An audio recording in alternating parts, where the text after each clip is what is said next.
Hello everybody, all four of you, welcome. My name is Amanda. My name's Courtney. And two of you guys are Pathfinders, right? No? Is anybody a Pathfinder? If you don't know what that means probably not. Okay, alright, so you're just here for your LU credit, which is awesome. This is a topic that we can all benefit to hear about. But Courtney and I are here in our capacity as peer coaches. So we are here to present topics that we think are interesting and important for typically first semester students to hear about, but it's good to get a refresher on the kind of things too for you guys. So do you guys know what Netiquette is? Can anybody give like a definition of what they think Netiquette is? no wrong answers. Don't post bad things online. Good. That's a good place to start. Email signature? Uh-huh. Good. Anybody else? Anything else that goes into Netiquette? Okay. No? Okay. So what is Netiquette and why is it important? So it's the correct and acceptable way of communicating on the internet. So our focus is obviously going to be as students and how do we communicate with other students, professors, advisors, anybody professional especially that you're going to have to interact with while you're here at NKU. It's really focuses around professionalism and practicing for the job market. But if you look at the NKU syllabus, there are requirements that NKU follows to make sure that we're all following proper etiquette. Right. So the section of a syllabus about disabilities and all the stuff that has to be in a professor's syllabus. If you're in an online class, there will be a section about etiquette in it. So in a face-to-face class, probably not, but definitely in an online class. So maybe go ahead and check that out and see. Make sure you're following all the requirements that maybe you didn't know existed before. Okay, so the first thing we want to go over is appropriate content and language.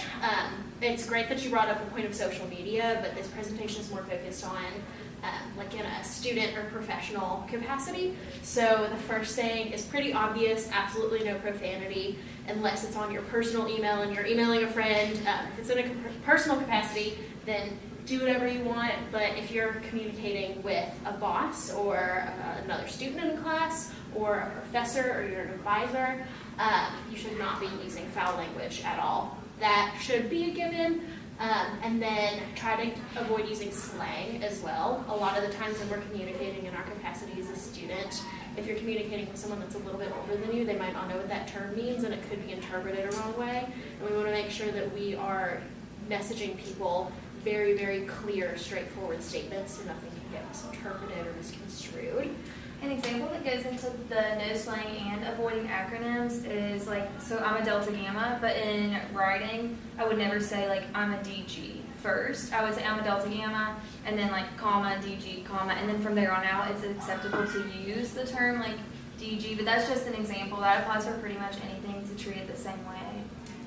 Another example of that is I'm in the organizational leadership program here, and there have been times before where I refer to my program as OL, and people have thought oh, orientation leader, and I'm no, that's my major. So just be very clear and straightforward in your wording, just to avoid any misunderstandings. Okay, then the next thing is phrasing. Perception is really important when you're dealing with online spaces. So just because you might think oh, that's really clear and obvious what that means, Amanda may interpret that differently and take it as inappropriate or harsh or whatever it may be. So it's really important to avoid sarcasm, inside jokes, or anything that could be misconstrued, because you don't want to put yourself in a bad situation or make a bad first impression with a professor especially, because you're going to probably deal with them the entire semester. Right. So has anyone ever been in a situation where you've been texting a friend and you're oh my gosh, that's so dumb, or whatever, and you mean it in a totally sarcastic way and they get offended? Okay, I feel like that's happened to all of us, so it's especially important when you're emailing in a professional capacity as well. Okay, so in addition to emailing, discussion boards are something to consider when you're thinking about etiquette as well and professionally communicating online. So all the things that we said about emailing, so about phrasing and professional language and all that should apply to discussion boards as well, especially because it's in a classroom setting. You're interacting with peers and professors, so be wary of all the things that you're saying and just really read over. And then restate what the question is asking, just to be sure that they know exactly which part of this prompt that you're answering and everything is easily understood. That one's especially important because most of the time these discussion boards are for a grade and for a grade more than just participation if it's an online class. So you want to be really clear that your professor can understand the point you're trying to make, and the first step to doing that is repeating the question to show that you've understood what's being asked of you. So a lot of times when I'm replying on discussion boards, I'll just copy and paste the prompt directly from the professor and just bold what he or she wrote and then put my response in a bullet point below that. And then a lot of times you'll be asked, like, reply to 2 other people's posts for full credit, like, da-da-da. I don't know if that has ever happened to you guys, but that happens a lot in my online classes. So when replying, it's really important to be respectful. So, like, even if you, like, don't agree with their point at all and you think it's, like, the dumbest thing you've ever heard, it's still important to say, like, well, while I disagree, I do think that, like, you made a good point, and then go on with your argument. And I have some examples of discussion boards. It's really small, but if you guys know Brandon Sandlin, this is from his online class. So this is an example of a good, like, first response, and he restates the question saying, like, as stated in chapter 4 of the textbook. So that gives, like, reference that he's not just, like, making it up off the top of his head. And then he goes into, like, emotional labor includes, and then continues on to make his point and gives his example about his job at Wendy's. This is an example of a good reply. So he says, hi Adara first, and then leaves that indentation space below before he goes on. Your example of emotional labor was especially true, like whatever he needs to say to make the point. But as you can see, like, he was really respectful, even though he, like, agreed with her, and just saying, like, your example of, instead of just saying, like, your discussion board post was good, I agree. And then Right. So not only is it polite to do those things, but it'll probably earn you a little bit more credit too. A lot of professors will not give you credit for comments that say, I agree. So keep that in mind. Okay, so this is something that I just started this year as a junior in college. So if you don't have an email signature yet, then don't stress out. It's really easy to do on Outlook, but something that we wanted to go over is the way you address people and the way you sign your emails. So rather than just sending someone a quick message, I'd like to schedule an appointment with you, or can you send me the syllabus? Make sure you're addressing the person you are sending your email to. So, hello, Professor Maynard, or Miss whatever, or to whom it may concern if you don't know exactly who this message is going to.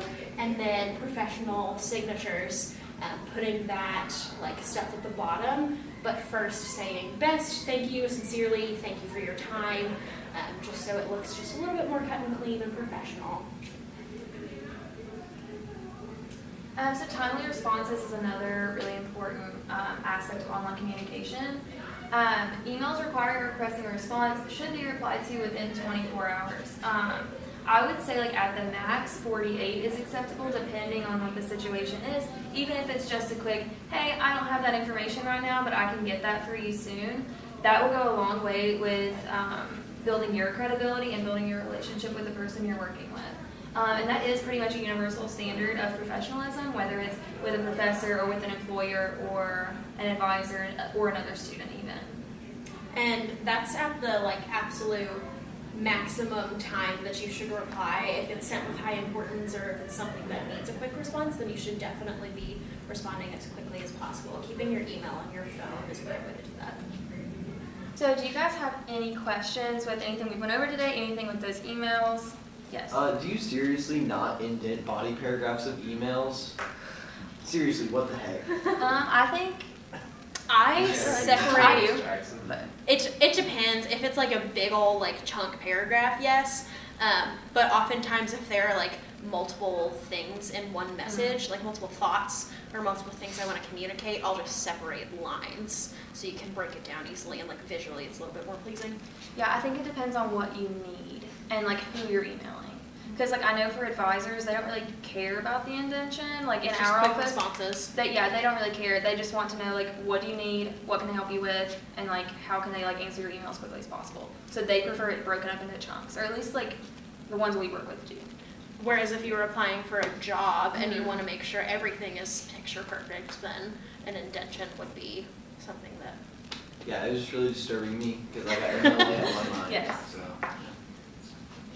any other questions? Okay, cool. Thanks for coming, guys.